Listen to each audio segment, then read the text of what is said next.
দ্বিতীয় বৈকুণ্ঠলৈ পৰিণত হ'ল বকৰ চমৰীয়া সত্ৰ।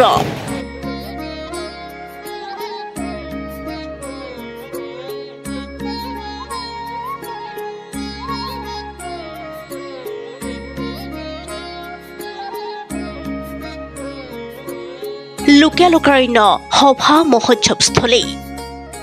চমৰীয়া সত্ৰৰ প্ৰতিষ্ঠাপক শ্ৰী শ্ৰী বৰবিষ্ণু আটাৰ তিৰোভাৱ তিথিক সভা মহোৎসৱ হিচাপে উলহ মালহেৰে পালন কৰি আহিছে চমৰীয়া সত্ৰই।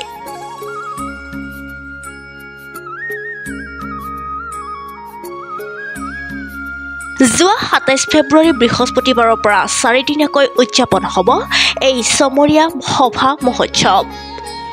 প্ৰথম দিনাৰ চুনৰ ভাৰ দিয়াৰ লগতে সত্ৰ চাফ চিকুণ কৰে।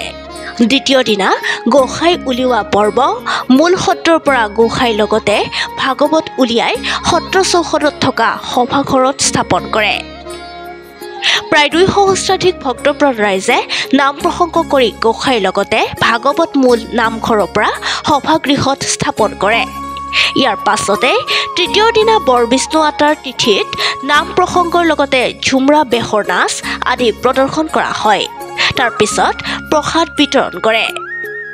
শেষৰ দিনা ৰাম বিজয় ভাওনা বাটৰ নাট হিচাপে প্ৰদৰ্শন কৰে। ইয়াৰ পাছত গোসাঁইক সত্ৰৰ মূল নামঘৰত স্থাপন কৰে। সভা মহোৎসৱৰ লগত সংগতি ৰাখি এখন বৃহৎ মেলা অনুষ্ঠিত হয়। এই মেলা প্ৰায় ৭ৰ পৰা ১২ দিনলৈ থাকিব।